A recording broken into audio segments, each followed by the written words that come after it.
Hello friends, welcome জানাচ্ছি আমার YouTube চ্যানেলে সবাইকে। চলে এসেছি আপনাদের জন্য আরও একটা নতুন ভিডিও নিয়ে। সবাইকে জানাচ্ছি গুড মর্নিং। দেখুন, সিজেপি যে বর্তমানে প্রোটেস্ট চলছে এবং অল ওভার ইন্ডিয়াতে এবং দিল্লিতে রাজপথে বর্তমানে যে পরিমাণের মানুষজন রাস্তায় নেমেছে, সেখানে হ্যাঁ কতজন স্টুডেন্টস তার মধ্যে এবং কতজন রাজনীতির সাথে ডাইরেক্টলি কানেক্টেড এবং কতজন জনসাধারণ, সেটাকে যেমন আলাদা করা যাচ্ছে না। তবে এই যে প্রোটেস্ট যেটা বর্তমানে চলছে, এতে 2029 লোকসভা ভোটে, যে আমি গতকালকে একটা ভিডিও শেয়ার করে বলেছিলাম ছোট্ট স্ফুলিঙ্গ কখন সেটা আগুন হয়ে যেতে পারে এবং নিজের ঘর জ্বালিয়ে জ্বালিয়ে যেতে পারে, সেটা কিন্তু কেউ জানে না। কারণ প্রথমে আজকে এই যে পুরো জিনিসটাকে নিয়ে যেভাবে হালকাভাবে আজকে দেখা হচ্ছিল, বর্তমানে কিন্তু সেটা আর সেই সিচুয়েশন নেই। না হলে আজকে রাত্রি 12টার সময়, 12টা জাস্ট কিছুক্ষণ আগে, মানে মধ্যরাতে আমাদের প্রধানমন্ত্রী নরেন্দ্র মোদী তিনি লাইভ করছেন ফেসবুকে এসে। আমরা কোনোদিন আগে দেখেছি? অনেক ঘটনা ঘটেছে, কৃষক আন্দোলন থেকে শুরু করে আজকে অনেক ধরনের আন্দোলন, অনেক ধরনের বিভিন্ন ঘটনা ঘটেছে। সেই যে ঘটনাগুলো তীব্র ধিক্কার জানিয়েছি আমরা সবাই। তবে এরকম ঘটনা আমরা আগে দেখিনি যে জেনজিদের সাথে, অর্থাৎ বর্তমান যুগে যে আজকে যারা ছেলে মেয়ে রয়েছে, মনে হয় তারা যে একদম ধরতে গেলে সব দিক থেকে আলাদা। কারণ আমি দেখেছি একটা ভিডিওতে মার খাচ্ছে এবং বলেছে আরও মারো আরও মারো, মেরেই যাচ্ছে, সে কিন্তু স্টপ করে চুপ করে এক জায়গায় দাঁড়িয়ে আছে। তো এই যে এই ধরতে গেলে বর্তমান যে জেনারেশনের সাথে পালা পড়েছে, এবং সেখানে আজকে এরকম কি সিচুয়েশন হলো, কি হলো এমন যে আমাদের প্রধানমন্ত্রীকে রাত্রি 12টার সময় এসে লাইভ করতে হচ্ছে। প্রথমে তিনি লাইভে ঠিক কি জানিয়েছেন একটু চলুন শুনি। फ्रेंड्स, मैं जानता हूं कि पेपर लीक ये कोई मामूली विषय नहीं है। लाखों विद्यार्थी और उनके अभिभावकों के लिए बहुत ही पीड़ादायक है और इसलिए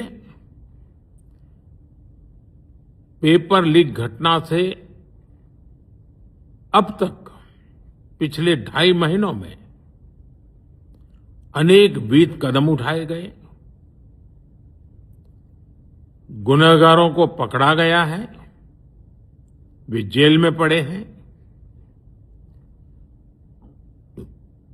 हमारा सबसे महत्वपूर्ण जिम्मा था कि विद्यार्थियों का 1 वर्ष बर्बाद न हो। तत्काल परीक्षाएं लेना बहुत जरूरी था। सरकार ने अभी पूरी शक्ति का उपयोग करके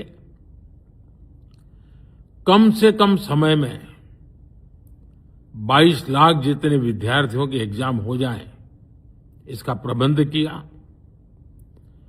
और अभी 5-6 दिन पहले 19 तारीख को रिजल्ट भी आ गया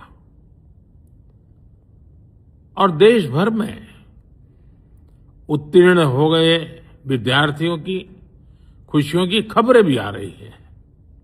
लेकिन हम वहां पर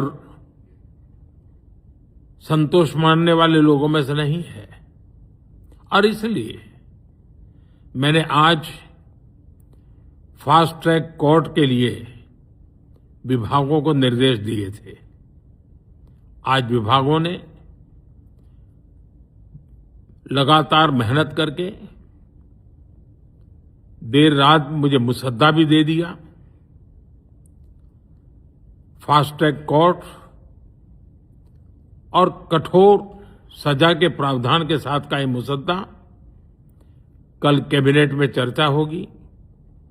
कैबिनेट के साथियों के सुझाव के बाद उसका अंतिम रूप दिया जाएगा और सोमवार से संसद का दूसरा सप्ताह शुरू हो रहा है। तब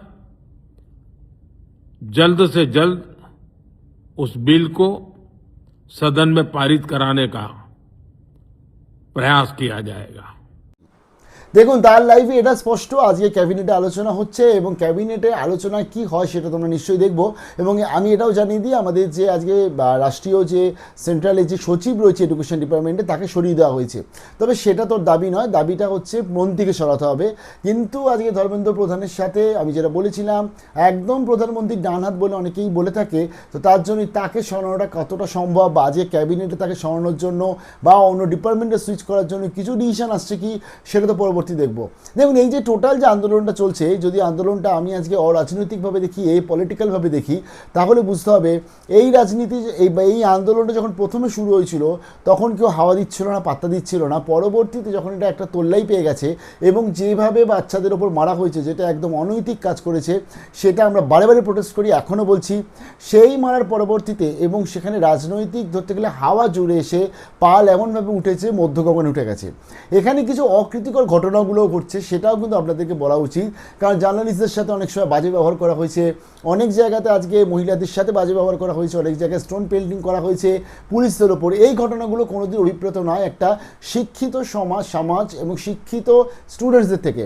এবার এখানে একটা ব্যাপার হচ্ছে, এখানে এবং তার সাথে কিছু জানিয়ে দিয়ে এমন কিছু স্লোগান উঠছে, ভারত বিরোধী স্লোগান উঠছে, সেই স্লোগানগুলোও কিন্তু কোনোভাবে অভিপ্রেত নয়। কিন্তু এই যে ঘটনাগুলো ঘটছে, এই ঘটনাগুলোর সাথে আমি পুরো এন্টায়ার ঘটনাকে যদি লিঙ্কড আপ করে দিচ্ছি, যেটা বিজেপি বর্তমানে করছে, যে আজকে ধরুন কোথাও একটা কিছু ছোট্ট ঘটনা দেখানো হলো এবং সেই ঘটনাটা অত্যন্ত নিন্দনীয় ঘটনা, ছোট্ট ঘটনা নয়, নিন্দনীয় ঘটনা দেখানো হলো, সেই ঘটনাটাকে আপনারা পুলিশে তার জন্য যান এবং সেখান থেকে আপনারা লিগ্যাল স্টেপ নিন, সেটা অবভিয়াসলি করুন। কিন্তু তার সাথে ওই ঘটনাটার সাথে, ওই একটি নিন্দনীয় ঘটনার সাথে আপামোদ যে আপনারা লাঠিপেটা করে মানে স্টুডেন্টসগুলোকে যেভাবে স্টুডেন্টসগুলোর সাথে হ্যারাসমেন্ট করেছেন এবং যে হ্যারাসমেন্ট চলছে, এবং সবথেকে বড় কথা নিটটা কিন্তু আমি বারে বারে বলছি, নিট এই যে এক্সামিনেশন ক্যান্সেলেশন বা পেপার লিক, যেটা এটা শুধুমাত্র একমাত্র কারণ নয়। এই ক্ষোভ অনেক দিন ধরে জুটছে, আজকে ইউজিসি নেট থেকে শুরু করে আজকে সিবিএসসির যে 12-এর পরবর্তী হ্যারাসমেন্ট হয়েছে, এই সমস্ত কিছু কিন্তু এক জায়গায় গিয়ে স্টুডেন্টস বিক্ষোভটা হচ্ছে।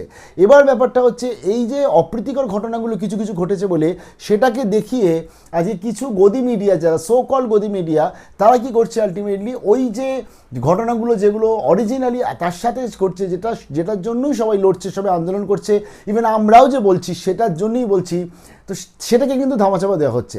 কিন্তু বর্তমানে সোশ্যাল মিডিয়া যুগ, এটা আর সেই দূরদর্শনের যুগ নেই। এখানে বর্তমানে কিন্তু বিভিন্ন জন তারা প্ল্যাটফর্মে যাচ্ছে এবং তারা সেই ওয়েবসাইটে তারা তাদের যে ভিডিওগুলো ক্লিপগুলো কাটছে, কেটে সেটাকে দিয়ে দিচ্ছে ফেসবুকে বা ইউটিউবে দিয়ে দিচ্ছে, এবং তাতেই সেগুলো ভাইরাল হচ্ছে এবং সমস্ত ইনফরমেশনটা সবার কাছে যাচ্ছে।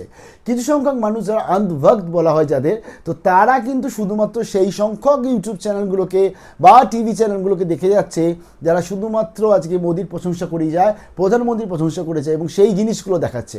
আজকে কিন্তু এর মধ্যেও কিছু সংখ্যক এরকম ইউটিউবারও আছে, এরকমও নিউজ চ্যানেল আমরা আশা করি পাবো, হাতে গুনে খুব কম আছে, তারা পুরোটা জিনিসটা দেখায়, তাই পুরো জিনিসটা দেখা প্রয়োজন। আর একটা প্রশ্ন, তারপরে অপ্রীতিকর ঘটনার সাথে এটাকে আমি লিঙ্কড আপ করে দিয়ে আসল জিনিসটা খেইটা হারিয়ে ফেলিয়ে সেটাকেই বাদ দিয়ে দিলাম, এটা কিন্তু উচিত নয়। আর একটা জিনিস যেটা হচ্ছে, অনেকেই বলছে যে বাংলাদেশ বা নেপালের সাথে এটা যা হয়েছিল বা ভারতে কি সেরম করার কিছু প্ল্যানিং চলছে কিনা। দেখুন বাংলাদেশে আজকে শেখ হাসিনা সরকার পড়ার সময় মনে রাখতে হবে সেখানে ছাত্র আন্দোলন ছিল এবং সেখানেও কিন্তু দেশ বিরোধী বলে অনেক কথা উঠেছিল। এবং বর্তমানে আজকে যে মানে সিজিএমের যে আজকে আন্দোলন চলছে, যেটা সিজিএমের শুধু আন্দোলন নয়, বর্তমানে এখানে কিন্তু অন্যান্য স্টুডেন্টসরাও যুক্ত হচ্ছে, পরিবাররা যুক্ত হচ্ছে এবং রাজনীতিও যুক্ত হয়ে গেছে। আমি বললাম, বারে বারে বলছি, কংগ্রেস কিন্তু একদম বা সিপিএম বলুন যারা রয়েছে, তারা কিন্তু একদম যখন দেখেছে এরকম একটা সিচুয়েশান, তো মাঠে নেমে তারা পড়েছে। বাট তাদেরকে সমাজ বিরোধী বলা, অর্থাৎ আন্দোলন করা মানে সমাজ বিরোধী বলা, দ্যাটস নট ফেয়ার। হ্যাঁ, সরকারি সম্পত্তি যদি কেউ নষ্ট করে তার বিরুদ্ধে আপনারা স্টেপ নিতেই পারেন, বাট সেক্ষেত্রে তাদেরকে ডাইরেক্টলি ওই যেরকম বাংলাদেশের আখ্যানের মতন সমাজ বিরোধী বলে দেওয়া, এতে কি হবে, আর সরকারের ভাবমূর্তি আরও নষ্ট হবে। আপনি বুঝতে পারছেন যে যারা আজকে ধরুন এমএলএ এমপি রয়েছে, যারা ধরুন যে কর্মী রয়েছে, তারা তাদের বিভিন্ন স্লিপ অফ টাং যে কথাবার্তাগুলো বলে যাচ্ছে বলে আজকে আপনাদের নেতা লিডারকে রাত্রির 12টার সময় এসে তাকে ফেসবুক লাইভ করতে হচ্ছে এবং তাকে শান্ত করতে হচ্ছে পুরো পরিবেশটাকে। এবং সেই ক্ষেত্রে পরবর্তীতে আজকে ক্যাবিনেটে কি আলোচনা আমরা নিশ্চয়ই দেখব। বাট হ্যাঁ, এটা একটা ঠিক যে বর্তমানে আজকে প্রোটেস্ট চলছে, এই প্রোটেস্টটাকে আজকে বিজেপি চাইবে যত তাড়াতাড়ি শেষ করার, কারণ এই প্রোটেস্ট যত দিন যাবে তত কিন্তু বিজেপির নিজের ঘরে পড়বে। আর একটা ব্যাপার আমি বলে দিই যে সমাজবিরোধী যখন মনে পড়লো, বা মনে আছে আমাদের কৃষক আন্দোলন যখন হয়েছিল তখন আর ট্যাগলাইন চলে এসেছিলো, আবার এখন এক যে আন্দোলন হচ্ছে তখন আর ট্যাগলাইন চলে আসছে। ট্যাগলাইনে কারখানা মনে হচ্ছে বিজেপির অন্দরমহল। ভালো থাকবেন।